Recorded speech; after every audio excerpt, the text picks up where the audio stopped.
Hello friends, मेरा नाम कविता है और आप देख रहे हैं एस्पिरेंट टू ऑफिसर एक नई पहल। और आइए आपको मिलवाते हैं जो हमारी तरह ये एस्पिरेंट थी पर अब वो सिलेक्टेड हैं। आइए चलते हैं उनके पास। Hello everyone, my name is Shivani and मेरा सिलेक्शन अभी एसएससी सीजीएल 2025 से ऑफिस सुपरिटेंडेंट की पोस्ट पर इनकम टैक्स में हुआ है। और मैं भी आप लोगों की तरह ही एक स्टूडेंट थी जो कि प्रिपेयर कर रही थी सीजीएल के लिए, और फाइनली मेरा सेकंड अटेम्प्ट में सीजीएल क्लियर हो चुका है। तो आइए शिवानी, आप बताइए थोड़ा सा, मतलब अपनी फैमिली के बैकग्राउंड के बारे में बताइए, क्या रहा, आपने कैसे तैयारी शुरू करी। जी, तो मेरी फैमिली में मेरे फादर हैं, मेरी मदर नहीं है, मेरे फादर हैं, और मेरी सिस्टर है जो मुझसे बड़ी है, और मेरे भाई मैरिड हैं, और एक छोटा भाई है जो मेरी फैमिली में है। मेरे पापा गवर्नमेंट एम्प्लॉई है, बीएसएनएल में कथी है। मतलब आप देख सकते हैं कि शिवानी का एक फैमिली बैकग्राउंड है, एक नॉर्मल फैमिली से आती है वो। और आपको मतलब पता कैसे चला कि सीजीएल के बारे में, आपको किसने इन्फॉर्म किया? मतलब ऐसे कोई तो एग्जाम होता है? जैसे ही मेरा 12th कंप्लीट हुआ उसके बाद मैंने अपनी प्रिपरेशन स्टार्ट की। बेसिकली CHSL से की थी। तो मैंने अपना जो भी एसएससी में पहला जो एग्ज़ाम दिया वो CHSL का दिया था। उसके बाद प्रिपरेशन करते करते मेरा जब मैं फाइनल ईयर में आई तो मेरे को लगा कि सीजीएल में ट्राई करते हैं। पर मैं भी थोड़ा सीजीएल से डरती थी कि सीजीएल निकालना बहुत मुश्किल होता है। पर मैंने आज अपना अटैम्प्ट दिया और पहले ही अटैम्प्ट में मेरा सीजीएल लास्ट ईयर 2024 में क्लियर हो गया। उसके बाद थोड़ा कॉन्फिडेंस आया कि चलो करते हैं। फिर मैंने मेंस दिया। मेंस में भी मेरे थोड़े अच्छे मार्क्स आ रहे थे, पर ड्यू टू नॉर्मलाइजेशन मेरा लास्ट ईयर 2024 में सिलेक्शन नहीं हुआ। फिर मैंने सेकंड अटैम्प्ट दिया जिससे कि मेरा इस बार फाइनली सिलेक्शन हो गया। तो शिवानी की कहानी में उनकी एक जो फैमिली में उनकी मदर थी, जो जब उन्होंने तैयारी करी थी तो उस दौरान उनकी तबीयत खराब होती है और उन्हें बहुत सारी स्ट्रगल्स को उन्होंने सामना किया उसका। और आप जान सकते हैं कि आप एक फैमिली में हैं और आपकी मदर मतलब जिससे आप बहुत कनेक्टेड हैं और उनकी तबीयत खराब हो जाती है उस बीच में, तो एक बहुत मेंटल डिस्टर्बेंस हो जाता है शिवानी में, आपने बताया। तो आप कैसे आपने इस चीज़ को टैकल किया, मेंटल जो चीज़ आपने खत्म करी? हाँ, तो मैंने अपनी जब जर्नी स्टार्ट करी एसएससी की, तो स्टार्टिंग में सब कुछ ठीक रहा, पर बीच में ही मतलब मेरी मदर की तबीयत खराब हो गई और उनकी हेल्थ इश्यूज हो गए, जिसकी वजह से 5 to 6 मंथ्स में वो हमारे साथ नहीं रही। पर ये बहुत ही बड़ा मेरे लिए मेंटल ट्रॉमा रहा। फिर भी मैंने इस चीज़ को बाहर निकलने के लिए थोड़ा सा टाइम लगा, तो 4 से 5 महीने लगे, पर मैंने अपना गिव अप नहीं करा और मैंने अपनी स्टडी कंटिन्यू रखी। हालांकि बीच में 2-3 महीने के लिए मैंने सब कुछ छोड़ दिया था, पर फिर भी मुझे ये था कि मुझे करना है, किसी के लिए ना सही तो पर अपनी मम्मी के लिए करना है। तो बस मैंने सब कुछ छोड़ा और अपनी पढ़ाई दोबारा स्टार्ट की, और उसके बाद फिर कंटिन्यू करी अपनी प्रिपरेशन के, और देखिए फिर उसके बाद सब होता चला गया। शिवानी जी, आप ये बताइए कि आपकी ये जर्नी रही, इसमें आपको सबसे ज़्यादा मेंटली सपोर्ट किसने दिया और आपके पीछे एक बैकबोन होता है, वो आपके लिए सपोर्ट कहाँ से मिलाते हैं? हाँ, तो ये सब कुछ जो मेरे साथ हो रहा था, इसमें सबसे ज़्यादा अगर कोई मेरे को किसी ने सपोर्ट करा तो वो मेरी जो सिस्टर है, मुझसे बड़ी है, उन्होंने किया। मुझे इस सब से बाहर निकालने में उनका बहुत बड़ा रोल रहा, और उन्होंने मुझे हमेशा बोला कि कोई बात नहीं, हमारे बीच मम्मी नहीं है तो ठीक है, कोई बात नहीं, पर मैं हूँ, तुम अपना करो और मैं हर तरीके से तुम्हें सपोर्ट करूँगी, और मैं करा भी। मेरा आपसे एक सवाल है, जिस दिन आपका रिजल्ट आया था तो उस दिन आपकी फैमिली में क्या रिएक्शन रहा था? मतलब आपके फादर का क्या रिएक्शन था, आपकी सिस्टर का, मतलब तो आप थोड़ा सा बताइए। जी, रिज़ल्ट आया तो फिर जैसे ही टेलीग्राम पे मुझे पता चला कि रिज़ल्ट आया है और मैंने वो पीडीएफ ओपन करी, मेरे हाथ ऐसे काँप रहे थे अपना नाम सर्च करने के लिए। क्योंकि लास्ट ईयर ऐसा हुआ था कि मुझे था कि मेरा सिलेक्शन हो जाएगा, पर जैसे ही मैंने रिज़ल्ट में देखा, मैंने 2 से 3 टाइम तक अपना नाम सर्च किया, लिस्ट में नहीं था। तो इस बार थोड़ा डर पहले से ही था कि पता नहीं इस बार होगा कि नहीं होगा। तो मैंने काँपते हुए अपने रिज़ल्ट चेक करा, पर फाइनली जब मेरा उस लिस्ट में नाम था वो मोमेंट मेरी लाइफ का सबसे ज़्यादा स्पेशल मोमेंट और सबसे ज़्यादा यादगार मोमेंट है जो मैं कभी नहीं भूलूंगी। और जब मैंने अपनी फैमिली में सबको बताया, अपनी दीदी को, अपने पापा को, सब बहुत खुश हुए, बहुत बहुत ज़्यादा खुश हुए कि चलो फाइनली मेरी जो भी मेहनत रही 2-3 साल की और वो रन लाई और मेरा चलो फाइनली सिलेक्शन हो गया। और जब बाद में मुझे पता चला कि मेरे को इनकम टैक्स मिला है तो वो जो मेरी खुशी थी वो और ज़्यादा डबल हो गई। और मेरी फैमिली में सब बहुत बहुत खुश हैं कि मेरा सिलेक्शन फाइनली हो गया। तो शिवानी जी बहुत बहुत कॉन्ग्रेचुलेशन एक और बार अगेन आपके लिए, आप सेलेक्टेड सो मच। आपकी नई जर्नी के लिए, आप एक नया जो सफ़र करेंगी। तो शिवानी की कहानी से हमें ये जानने मिलता है कि इतनी मेंटल ट्रॉमा के बाद भी बाहर निकला जा सकता है और एक सेलेक्टेड स्टूडेंट बना जा सकता है। और जो स्टूडेंट होते हैं छोटे छोटे बहाने लेकर कि आज मेरे पास वो नहीं है या मेरी दोस्त से ब्रेकअप हो गया, और छोटी छोटी बातों में अपना टाइम यूँ मतलब वेस्ट करते हैं। तो इन बच्चों के लिए भी एक मोटिवेशन है शिवानी की, वो दिखाती हैं कि जनरली वो भी बता रही थी, हम बात कर रहे थे कि उन्होंने बताया कि उन्होंने अपनी जो सारी जो पढ़ाई है एक छोटे से फ़ोन से करी है। तो मतलब उन्होंने ना कोई लैपटॉप, ना कोई जो एक्स्ट्रा गैजेट होते हैं जो बच्चों के पास होते हैं वो नहीं थे उनके पास। तो उन्होंने बस सिर्फ एक सिंपल छोटे से फ़ोन से आपने तैयारी करी है। तो ये भी अपने आप में रहता है, बच्चे बहुत बहाने लगाते हैं कि ये नहीं है वो नहीं है। तो इससे ये है कि आप लिमिटेड सोर्स में भी, संसाधनों में भी जी, हम बस फोकस रहकर अपनी पढ़ाई कर रहे हैं और इतना सब चीज़ों में नहीं पढ़ेंगे, ये भी चाहिए वो भी चाहिए। लिमिटेड सोर्सेज रखो पर उसका यूटिलाइजेशन बहुत अच्छे से करो और सिर्फ उसी चीज़ के लिए करो जिसके लिए वो है। ये नहीं कि आप ये भी कर रहे हो वो भी कर रहे हो। अपना लिमिटेड रहकर काम करो, सब हो जाता है। बस फोकस्ड रहो। मतलब आपका फोकस रहना बहुत ज़रूरी है और डिसिप्लिन एक चीज़ हाँ, बहुत और ज़रूरी है। डिसिप्लिन मेंटेन करके रखो। तो अब हम आगे बढ़ते हैं और जानते हैं शिवानी ने किस तरीके से प्रिपरेशन करी, उनका क्या शेड्यूल रहता था, आप लाइब्रेरी जाती थी या अपने घर से पढ़ाई करी, थोड़ा सा बताइए। जी, तो मैंने अपनी जो भी प्रिपरेशन है वो सब लाइब्रेरी से की, क्योंकि घर में हमें वो इन्वायरमेंट नहीं मिल पाता जिसमें हम अपनी पढ़ाई उतना फोकस होकर कर पाएँ जितना कि हम एक लाइब्रेरी में या फिर कहीं भी शांति रख कर कर सकते हैं। तो मैंने अपनी जो भी प्रिपरेशन थी वो लाइब्रेरी से की और मेरा फिक्स टाइम था, मैं 9 बजे लाइब्रेरी जाती थी, 9 से 5 तो मेरा फिक्स टाइम था जिसमें मैं लाइब्रेरी जाती थी और घर आती थी। शिवानी मेरे दोस्त में कि बच्चे कहते हैं कि हमें 24-24 घंटे 15-15 घंटे बच्चे डालते हैं यूट्यूब से वीडियोज़ कि हमें 15 घंटे पढ़ते हैं, हम 18-18 घंटे। तो आप एक बताइए कि फिक्स टाइम क्या, मतलब आपको क्या लगता है कि एक एस्पिरेंट को इतना पढ़ना चाहिए और सिलेक्शन अकॉर्डिंग टू ये स्टूडेंट टू स्टूडेंट वेरी करता है। किसी को अपना टारगेट अचीव करने में और अपना टारगेट कंप्लीट करने में 4 घंटे लगेंगे, हो सकता है दूसरे स्टूडेंट को 14 घंटे भी लग जाए। तो ये हम नहीं बोल सकते कि इतना फिक्स टाइम होता है जिसमें हम प्रिपरेशन कर सकते हैं, वो हमारी खुद की उस पर डिपेंड करता है कि हम कितने टाइम में करेंगे। पर अगर आप मेरा पूछिए तो मेरा था कि मैं 1 दिन में 8 घंटे अपनी पढ़ाई करती थी और 8 घंटे में मुझे जो भी अपना टारगेट कंप्लीट करना होता था वो सब कर लेती थी। पर हाँ, ऐसा भी नहीं है कि आपको पूरे दिन लाइब्रेरी में बैठने की ज़रूरत है या फिर पूरा दिन ही हम पढ़ना है, ऐसा भी नहीं है। एक अपना फिक्स टाइम रखिए, उसमें आप अपना काम कंप्लीट कीजिए। अगर आपका वो काम उसमें कंप्लीट हो जाता है तो बस कंप्लीट रहिए, करिए जो आपको करना है, जो भी है आपकी जो भी हॉबीज़ हैं आप उनको पूरा करो, अपनी फैमिली को टाइम दो, तो बीच में आप वो भी कर सकते हैं। मतलब बेसिकली शिवानी ये कहना चाहती है कि अब हम एक नॉर्मल डे रूटीन फॉलो करते हैं मतलब इस चीज़ में।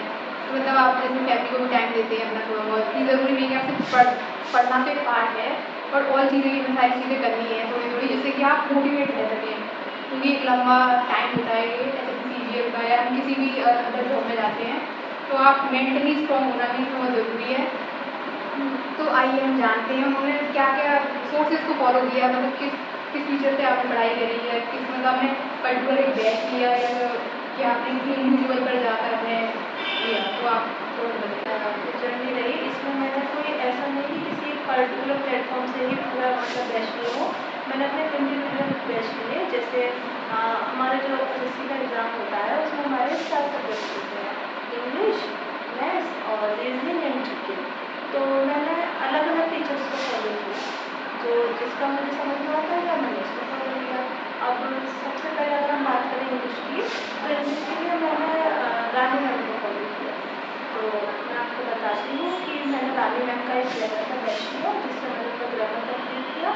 अगर आप चाहें तो उनका यूट्यूब पर 60 इम्पोर्टेंट रूल्स ऑफ ग्रामर का वीडियो है, आप उससे ग्रामर कंप्लीट कर सकते हैं। उसके बाद आपको बार बार उन कंसेप्ट को रिवाइज करना है जिससे कि आपको वो कंसेप्ट अच्छे से आ जाए। रिवीजन बहुत ज़रूरी होता है। जी, तो रिवीजन बहुत ज़रूरी है। उसके बाद मैंने मैम का समुद्र मंथन बैच है वोकैब के लिए वो किया। और अगर आपको फ्री कंटेंट चाहिए तो A to Z vocab series है मैम की यूट्यूब पर फ्रीली अवेलेबल है। अगर आप उससे लेना चाहें तो उससे अपनी वोकैब करें। तो ग्रामर हो गया, वोकैब हो गया, उसके बाद आती है प्रैक्टिस। आप जितनी ज़्यादा प्रैक्टिस करेंगे उस मॉक्स में आपके नंबर भी इम्प्रूव करेंगे और आपका टाइम मैनेजमेंट भी अच्छे से हो पाएगा। तो यही तीन अगर आप फॉलो करते हैं तो आपके इंग्लिश में मार्क्स अच्छे आएंगे। हाँ, तो अगर कोई करना चाहे एडिशनली तो मैंने जो फॉलो किया, मैंने डेली मॉर्निंग में एक क्लास निमिषा बंसल मैम जो कि इंग्लिश पढ़ाती है, मेरी बैंकिंग में पढ़ाती है, उनको फॉलो किया। अगर आपके पास टाइम है तो जिससे आप डेली कंटिन्यू करेंगे, इससे क्या होगा कि आपकी रीडिंग हैबिट बढ़ेगी, साथ ही साथ आपका टाइम मैनेजमेंट भी अच्छे से हो पाएगा, जो कि मुझे मेंस में जिससे बहुत हेल्पफुल रहा। जो मैंने कम टाइम में अपने पैसेज जो एग्जाम में हमारे में आते हैं CGL में या CBSE में उसको टाइम भी कर पाए। तो अगर आपके पास टाइम है तो आप डेली एनालिटिकल क्लास पढ़ सकते हैं। अगर ड्यूरिंग मीन्स अगर आप फ्री में ना करें तो कोई बात नहीं। ये मेरी यही स्ट्रेटेजी रही इंग्लिश में। शायद मेरे एक क्वेश्चन था आपसे, जैसे कि जो बच्चे जो इंग्लिश बैकग्राउंड से नहीं आते हैं और उन्हें बहुत प्रॉब्लम आती है इंग्लिश पढ़ने में और जो होता है रीडिंग हैबिट बच्चों की नहीं होती है, तो मैं बच्चों को देखा है जनरली वो न्यूज़पेपर पढ़ने की हैबिट करते हैं, जो कि बहुत इम्पॉसिबल सा है कि ये चीज़ें जो है बहुत बचपन से सिखाई जाती है बच्चों को। तो बच्चे न्यूज़पेपर लेते हैं, उसमें टाइम वेस्ट करते हैं। तो क्या आपको ऐसी कोई प्रॉब्लम फेस करने मिली कि आपको लगा कि नहीं मुझे बचपन से ये चीज़ हैबिट होनी चाहिए थी, या कुछ आपको ऐसा लगा? देखिए, जो स्टार्टिंग से करते हैं ना उनको प्लस पॉइंट तो होता ही है ना। हमें जिसको करने में अगर टाइम ज़्यादा लग रहा है उनको कम टाइम लगेगा, तो इसमें तो कोई डाउट है नहीं। पर अगर उसके बाद भी अगर आपने ऐसा कुछ नहीं किया तो ऐसा नहीं आप नहीं कर सकते, आप बिल्कुल कर सकते हैं। पर उसके लिए क्या है ना, आपको बड़े बड़े टारगेट्स नहीं बनाने। न्यूज़पेपर नहीं पढ़ना, न्यूज़पेपर पढ़ने के लिए आपको ना तो आपके पास इतना टाइम है क्योंकि आपको और भी सब्जेक्ट्स करने होते हैं। जनरली एक सारा समय होता है, वो टाइम की जल्दी आपको होता है, मैनेज तो करना है, मैनेज करनी है। रीजनिंग करनी है, जीडी करनी है, तो आप न्यूज़पेपर में इतना टाइम नहीं दे सकते। इसीलिए मैंने आपको बोला कि अगर आपके पास टाइम है तो आप कंटिन्यू क्लास कर लो, जिससे आपको थोड़ी नॉलेज भी डेवलप हो जाएगी। तो आप अगर उसको फॉलो करें तो ठीक है। और जो लोग अगर इंग्लिश के बैकग्राउंड से नहीं है, थोड़ा सा टाइम ज़्यादा लगेगा पर आप थोड़ा थोड़ा करके करिए। डेली 10 सिनोनिम्स ले लीजिए, एंटोनिम्स ले लीजिए, उनको पढ़िए, 2-3 इडियम कर लीजिए। थोड़ा करके अपने वोकैब को इम्प्रूव करिए। थोड़ा ग्रामर के 2-4 नोट्स डेली करें, जिससे हमें 2-3 महीने लगेंगे और हमें भी सब कुछ ग्रामर में या फिर वोकैब में सब कुछ हो जाएगा। फिर हमारे मार्क्स धीरे धीरे बढ़ने शुरू हो जाएंगे। तो बेसिकली ये है कि आपको ज़रूरी नहीं है, आप यूपी बोर्ड से बच्चे आते हैं तो बहुत फेस करते हैं प्रॉब्लम्स, तो आपको यूपी बोर्ड के बच्चों के लिए मेरी वो है कि आप कर सकते हैं और आप प्रैक्टिस करें डेली। और जैसे ये बता रही हैं शिवानी, आप उस चीज़ को फॉलो करें तो मुझे लगता है मे बी आप कर लेंगे इसको। और आप बताइए रीजनिंग के लिए आपने कैसे किया? देखिए, रीजनिंग के लिए क्या है कि रीजनिंग मेरी स्टार्टिंग से ही रीजनिंग चैप्टर्स हैं, तो उनमें मुझे ज़्यादा कभी डिफिकल्टी फेस नहीं करनी पड़ी। तो रीजनिंग के लिए मैंने कोई ऐसा पर्टिकुलर ना तो टेस्ट लिया, ना किसी ऐसा कोई टीचर है जिसको फॉलो किया। जो मुझे टॉपिक नहीं आता था मैं यूट्यूब पर जाती थी और वहीं से चैप्टर किसी भी टीचर का जिसका मुझे समझ में आ रहा है मैंने वो कर लेती थी। तो रीजनिंग के लिए जो मैंने किया है वो है मॉक्स। मैंने मॉक्स बहुत दिए हैं रीजनिंग में। डेली 1 या 2 आप नोट कीजिए। और हाँ, पर इतना है कि अगर आपको चाहते हो आपकी रीजनिंग थोड़े कम टाइम में अटेम्प्ट कर पाओ, उसके लिए आपको अपनी कैलकुलेशन बढ़ानी है, जिसके लिए आपको स्क्वायर एंड क्यूब्स ये आपको डेली प्रैक्टिस करनी होगी, जिससे आपके टिप्स पर ये हो और आप जल्दी से कर पाएँ। रीजनिंग के लिए मेरी बस यही स्ट्रेटेजी है। मतलब आपने किसी पर्टिकुलर टीचर को नहीं फॉलो किया रीजनिंग के लिए, तो रीजनिंग के लिए तो आपकी स्ट्रेटजी। और मैथ्स जैसे कि हम जानते हैं कि अब चेंजेस आ गए हैं और सेक्शन टाइमर आ गए, बच्चों के लिए बहुत ही प्रेशर है, सेक्शन टाइमर। तो आप अब मतलब मैथ का आपके समय में तो नहीं था सेक्शन टाइमर, पर फिर भी आपकी मैथ की स्ट्रेटजी क्या रही? अब बच्चों के लिए क्या हो सकती है, आप एक सजेशन दे सकते हैं हमारे कुछ देख रहे हो? तो मैथ्स में मेरी एक स्ट्रेटेजी, आप किसी भी एक टीचर को, कोई भी हो चाहे वो, जिससे आपको समझ में आता हो, उनसे आप एक बार बैच कंप्लीट करिए, जिसमें आपको 2 से 3 महीने लगेंगे। और एक बार जैसे ही आपका बैच कंप्लीट हो जाए उसके बाद आप उसका कंसेप्ट रिवाइज करते रहिए, फॉर्मूलाज रिवाइज करते रहिए। सिर्फ एक बार बैच करिए, उसको बार-बार मत करिए। एक बार करिए पर अच्छे से करिए। 2 से 3 महीने लगेंगे, आपका पूरा बैच कंप्लीट हो जाएगा। उसके बाद आप किसी भी टीचर की बुक ले लो, जिससे आप सेल्फ प्रैक्टिस करो। ठीक है, मैंने ऐसा किया था। मैंने आदित्य रंजन सर की और एक बार अविनाश शर्मा सर की बुक ली, उसको मैंने खुद से किया। तो आप उनको करिए, उसके बाद आप मॉक्स लीजिए। तो बस मैं इसमें तो ये, आप जितनी प्रैक्टिस करेंगे उतने आपके मार्क्स भी इम्प्रूव होंगे और आपको टाइम भी कम लगेगा। तो मैं इसके लिए तो बस ये बोलूँ। बट अब जो बच्चों की सेक्शन टाइमर आ गया है, तो मतलब अब बच्चों को किस तरीके से करना चाहिए? इतने कम समय में बच्चों को इम्प्रूवमेंट करना तो है। इसके लिए बस इतना है, आप अपनी कैलकुलेशन स्किल बढ़ाइए, जिससे कि आपका टाइम कम लगे। उसके लिए आपको डेली स्क्वायर याद करने होंगे, क्यूब्स रिवाइज करने होंगे, टेबल्स रिवाइज करने होंगे। आप इनको करिए, आपकी स्पीड बढ़ेगी। आप डेली मॉक दीजिए, सेक्शनल मॉक दीजिए, मैथ्स का स्पेशली डेली 2 मॉक दीजिए, एक मॉर्निंग में एक इवनिंग में, जिससे आपकी स्पीड बढ़ेगी और आप कम टाइम में भी क्वेश्चन जल्दी अटेम्प्ट कर पाएंगे और सेक्शनल टाइमिंग को भी फेस कर पाएंगे। तो अब शिवानी हम घर पे मतलब एक मेन सब्जेक्ट जो होता है अब जीके, जिसके लिए बच्चे मतलब अफरा तफरी मची रहती है कि जीके नहीं हो रही है और करंट अफेयर क्वेश्चन मतलब बच्चे उसको नहीं कर पाते हैं। तो जीके एक बहुत बड़ा मेरा चैलेंज है बच्चों के लिए। आपने उस चीज़ के लिए मतलब सब्जेक्ट के लिए आपने किसको फॉलो किया? देखिए, जैसा आपने बोला कि जीके एक बहुत बड़ा बच्चों का कॉम्प्लीट करता है, जो मेरे साथ भी था। अगर आप 2 साल पहले मुझे भी जीके में बहुत बहुत डर लगता था। मुझे जीके में कुछ इतना समझ में ही नहीं आता था कि मैं कैसे पढूँ, क्या पढूँ। उसके बाद मुझे परमा सर के बारे में पता चला और मैंने ब्लाइंडली अपनी जर्नी में परमा सर को फॉलो किया। तो जीके में मेरा कोई और ऐसा नहीं है जिससे मैंने कुछ भी पढ़ा हो सिवाय परमा सर के। तो जीके में मैंने सर का बैच लिया, जिसको मैंने 3 महीने में अपना कंप्लीट कर लिया। उसके बाद मैंने यूट्यूब पे सबकी FRB सीरीज है, वन शॉट है और नृत्य सीरीज है, इनको मैंने 3 से 4 बार किया। एक बार में आपको कुछ नहीं याद होगा, बस चीज़ें समझ में आएंगी। आपको बार बार करना होगा, क्योंकि आपको मुझे रिटेन है लॉन्ग टाइम का। तो मैंने 3 से 4 बार किया। मैंने सर की फैटमैन जो बुक है, 2 सर की फैटमैन लिटिल बुक है, लिटिल से क्वेश्चन लगाए, फैटमैन पढ़ी और उसमें जो भी इम्पोर्टेंट पॉइंट्स थे उनको हाईलाइट किया, जिसको फिर मैंने एग्जाम टाइम में रिविजन में, जिसने मेरी बहुत हेल्प करी। और उसके साथ साथ जो भी सर टेलीग्राम पर देते हैं, जैसे जो भी एग्जाम अभी रिसेंटली हुए हों उनके क्वेश्चन सर टेलीग्राम पर देते थे, मैंने उनको पढ़ा। एग्जाम में जाने से पहले भी पढ़ा, उसमें से 2 क्वेश्चन आए भी थे। तो जो भी सर क्वेश्चन दे रहे हैं, PY करा रहे हैं, आप उनको बस फॉलो कीजिए और एक बार फॉलो हो जाइए उससे, आपको कहीं ना कहीं वो ज़रूर हेल्प करेंगे। तो बस जीके के लिए तो यही है कि आप एक टीचर को फॉलो करो और जो भी वो दें उसको बार बार पढ़ो। जितने बार आप पढ़ोगे उतना अच्छा आपको दिमाग में मेमोरी में लगेगा। तो जीके के लिए तो बस यही है।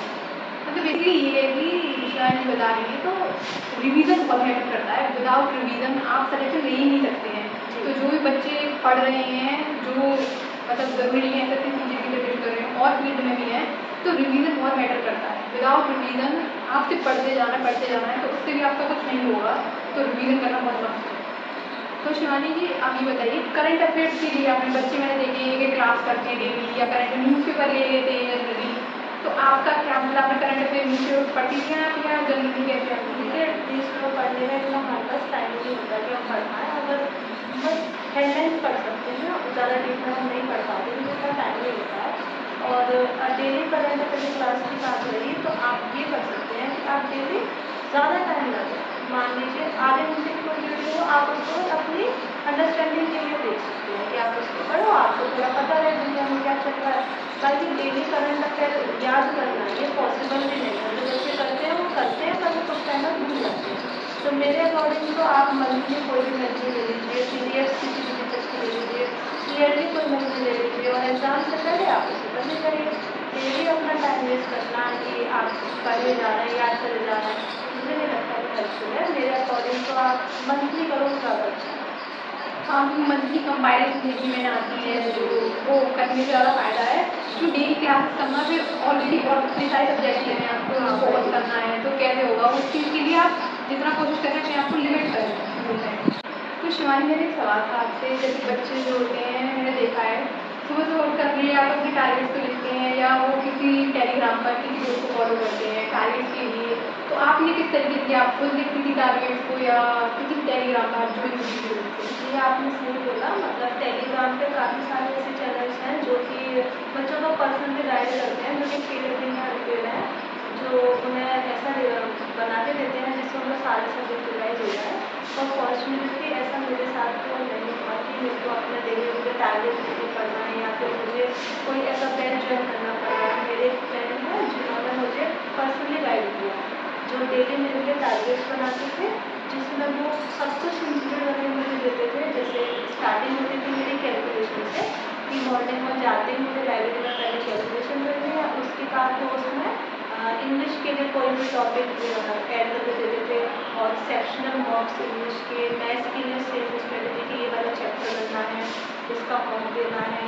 रीजनिंग के लिए, जीके के लिए ये है कि आप हिस्ट्री करना है, ज्योग्राफी करना है, इसका सेक्शनल मॉक देना है। उसके बाद लास्ट में शाम में मतलब 4 से 5 बजे मुझे फुल मॉक देना होता था और उसको अच्छे से एनालाइज करना होता था। उसके बाद मुझे अपनी मिस्टेक्स जो थी मैं अपनी एक नोटबुक में लिखता हूँ करती थी कि आज मेरे मार्क्स कहाँ पे कम हुए, और उन मिस्टेक्स को मैं मान लीजिए वीकली रिवाइज करती थी। हर हफ्ते संडे में मेरा ये था कि जो भी मैंने मिस्टेक्स करी पूरे हफ्ते में मुझे रिवाइज कर देती थी। तो इस सब के लिए अगर हाँ मैं बोलूँगी कि मेरा टाइम बचा है, जो मुझे अपने टारगेट खुद नहीं बनाने पड़े। मुझे उन्होंने बहुत बहुत हेल्प करी जिसकी वजह से मेरा टाइम बचा और मैं अपने टारगेट्स आराम से मतलब शाम तक ईजिली कर लेती थी। तो ये से ये पता चलता है कि अगर आपके पास ऐसा कोई दोस्त है, फ्रेंड है, तो आप अकेले में तैयारी करेंगे, अपने दोस्त को ले सकते हैं, उसके साथ टारगेट्स कर सकते हैं, जिससे आपका भी टाइम बचे और आप एक अच्छी तरीके से एक रूटीन को फॉलो करें। तो अगर आपके पास ऐसा कोई दोस्त है तो आप दोस्त ज़रूर बनाएं, क्योंकि मुझे ऐसा लगता है कि आप अकेले तैयारी करते हैं, जब आप 2 मिल जाते हैं तो 2 माइंड और इससे बेहतर और कुछ नहीं हो सकता है। तो आप जो बच्चे हमें देख रहे हैं, तो आप भी कुछ ऐसे आपके पास दोस्त हों तो आप उनका मतलब आप उनकी हेल्प ले सकते हैं इन चीज़ों को करने में। और हमारे जो स्टूडेंट देख रहे हैं, जो तैयारी कर रहे हैं आगे के लिए, तो आप उनके लिए कुछ कहना चाहेंगी? मतलब मैं ये देखिए, कोई भी एग्ज़ाम हो उसको क्रैक करने के लिए सबसे पहले आप डिसिप्लिन मेंटेन करके रखें। अगर आप डिसिप्लिन होकर अपना काम कर रहे हैं तो आपको सक्सेस बहुत जल्दी मिलेगी। दूसरा, पेशेंस रखें। तो कोई भी एग्ज़ाम को क्लियर करने के लिए आपको पेशेंस रखना ही होगा। ये नहीं कि आज नहीं हो रहा, कैसे होगा, क्या होगा, ये नहीं। आपको बस करना है, करते जाना है, करते जाना है, रिजल्ट आ जाएगा, उसका वेट किए बिना अपना काम बस रेगुलरली करना है। क्योंकि मुझे लगता है शिवानी कि जो होता है ना पेशेंस, वो भी तैयारी का ही एक पार्ट होता है। जी, जी। जैसे डिसिप्लिन एक पार्ट है और कंसिस्टेंसी, परसिवरेंस, तो ये भी जो होता है ना, ये भी उसका पार्ट ही है। जी, तो हमें जो भी है अपना पेशेंस रखकर करना है और करते रहेंगे और बस अपने आप में इम्प्रूवमेंट करते रहेंगे, पर्सनली भी और एजुकेशनली भी। तो हो जाता है इतना, मतलब फोमो क्रिएट करा हुआ है कि एसएससी सीजीएल निकालना बहुत मुश्किल है, बहुत मुश्किल मुझे भी लगता था कि बहुत मुश्किल है, क्योंकि लोग बताने वाले कम होते हैं, फोमो ज़्यादा होता है। फोमो ज़्यादा है इन सब चीज़ों का। इतना भी मुश्किल नहीं होता है अगर आप धीरे धीरे करें, अपने आप को टाइम दें, अपनी पढ़ाई करें। और ये भी नहीं कि पूरे दिन ही पढ़ाई करना है, अपना फिक्स टाइम अगर आप करते हैं और उस टाइम में सिर्फ आपको पढ़ना ही है, कुछ और नहीं करना है। अपना दिमाग यूट्यूब पर कुछ देख रहे हैं, इधर कुछ कर रहे हैं, वो नहीं, ये नहीं, पढ़ रहे हैं तो सिर्फ पढ़ रहे हैं। अगर आप इतना भी करते हैं ना और आप इसको फॉलो करेंगे, आराम से आपका एग्ज़ाम निकल जाएगा। और आपकी जो प्रिपरेशन अगर आप एसएससी की अच्छे से कर रहे हैं ना, तो साइड में और भी एग्ज़ाम्स हैं, जैसे रेलवे है और भी कुछ एग्ज़ाम्स होते हैं स्टेट लेवल के। मतलब ये कि आप किसी दूसरे एग्जाम का भी ट्राई करें, एक पर फिक्स ना तो रहे, हाँ। जैसे कि आपको एक जॉब की इनसिक्योरिटी को महसूस करना पड़े। तो अगर आप एक एग्ज़ाम की तैयारी कर रहे हैं ना, तो उसके साथ साथ जो और भी एग्ज़ाम्स हैं वो भी आप इजीली एस कर सकते हो। सेम सिलेबस होता है, सेम स्ट्रेटेजी फॉलो करनी होती है, बस थोड़ा सा कहीं कहीं कुछ कुछ वेरी होता है। अगर आप इसको करते हैं ना, आपको कोई भी एग्ज़ाम निकल जाएगा। उसके लिए ज़्यादा डरने की ज़रूरत नहीं है, बस मेहनत करते रहिए, एक दिन हो जाएगा। तो थैंक यू शिवानी, आप हमारे इस यूट्यूब चैनल पर आई और आपने अपना कीमती समय हमें हमारे साथ शेयर किया। और अगर आपको बच्चों कोई भी मतलब जो एस्पिरेंट देख रहे हैं, जो भी स्टूडेंट देख रहे हैं और आपको कोई भी क्वेरी है, कोई भी क्वेश्चन है, तो शिवानी के आप यूट्यूब चैनल पर जाकर या पूछ सकते हैं, या हम इसके बाद कोई एक आपके जो भी डाउट्स हैं आप इस वीडियो में कमेंट सेक्शन में लिख दीजिए, जिससे कि हम नेक्स्ट वीडियो कमिंग वीडियो बना देंगे जिस पर हम सारे क्वेश्चन पर डिस्कस कर सकते हैं। जो भी आपके क्वेश्चन होंगे उसका सॉल्यूशन और उसके आंसर्स हम लोग आपको अपनी नेक्स्ट वीडियो में देंगे। तो चैनल को सब्सक्राइब करें और वीडियो को लाइक करें, शेयर करें।